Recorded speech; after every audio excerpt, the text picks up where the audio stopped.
Hello there. So now we're told that they're going to crack down on the far left protesting rabble. Really?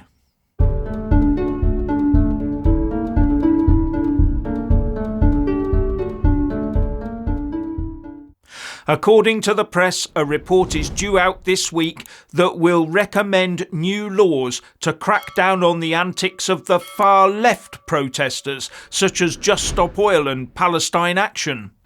In fact, it appears that the author of the report, Lord Walney, the government's independent advisor on political violence and disruption, might even advocate a form of proscription to limit or ban some of these organisations. There must be an election in the offing. Now you, like me, might cheerfully accept the activities of these troublesome lefty organisations being severely hamstrung.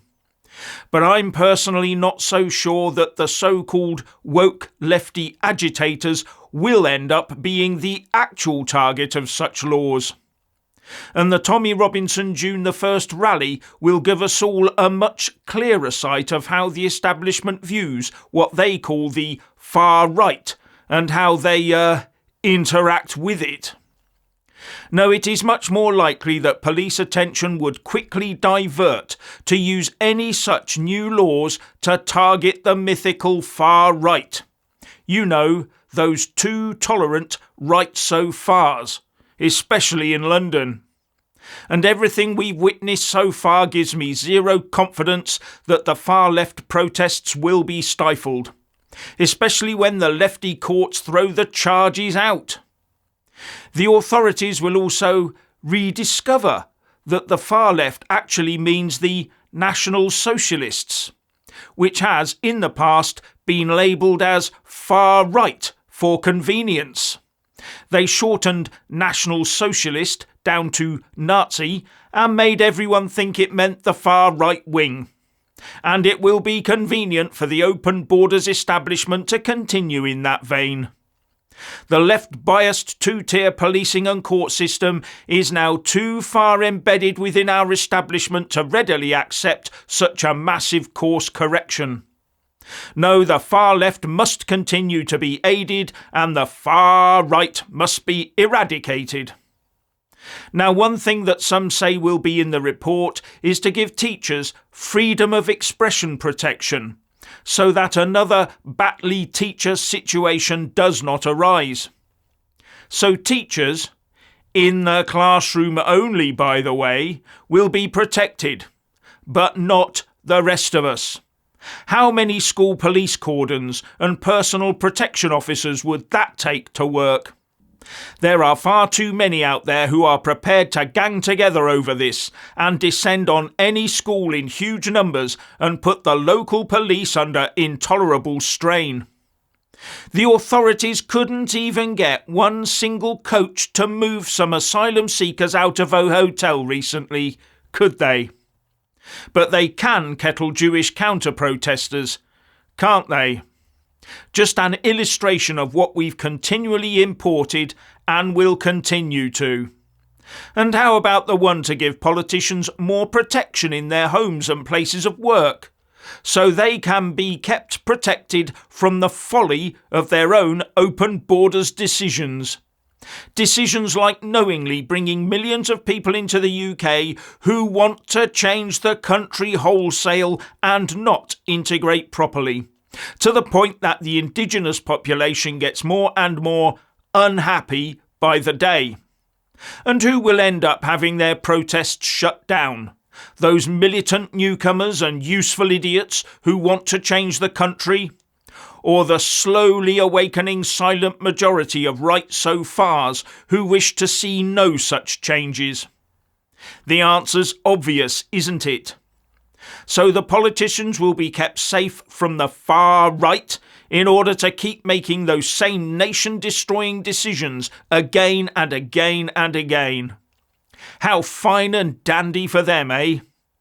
You can see such orders being used like confetti to shut down any protest by the right-so-fars, wherever the establishment and its servants are to be found, can't you? The rest of us can just lump it. Now, Lord Wolney says that the far left is seeking to undermine UK democracy by refusing to comply with the law. Well, arrest them for breaking the law then. But that is never on the cards in sufficient quantity to deter, is it? And according to the Telegraph, Wolney said the danger posed to society by the extreme far left seeking to undermine institutions and the basic democratic principles that have underpinned our country for many years had been underappreciated. Many would say that's been the case since at least the 1960s, if not longer. Oh well, the coffee has arrived, albeit late during an election cycle, but some people are beginning to smell it. And the report has arrived just in time for it never to be implemented in the way intended. Because, firstly, the Lords will block it, and secondly, we have an incoming woke lefty Labour government with a hefty majority, giving them the mandate to do as they please for the next 5 to 10 years. Unless they bankrupt the country and tax all the wealth creators out of existence first, of course. Labour won't ever countenance a crackdown on the far left, not on your Nelly. No, I see Labour implementing this in a way to crack down on the right so fars of society. Anyway, there are one or two eye-catching recommendations that are expected to be included in these new laws. One is a sort of fast-track legal stream of civil action, where those adversely affected by illegal protests can sue the organisers for compensation. So if Just Stop Oil stopped you getting to work and you lose money, then you could sue them. Or if they stopped your ambulance or stopped you getting to a medical appointment perhaps. Or in the case of a march where a breakaway group goes off on a jaunt of their own and causes blockages, or worse, outside the official protest route. But only if it was an illegal protest could you sue. And those with wealthy backers would not be bothered by that.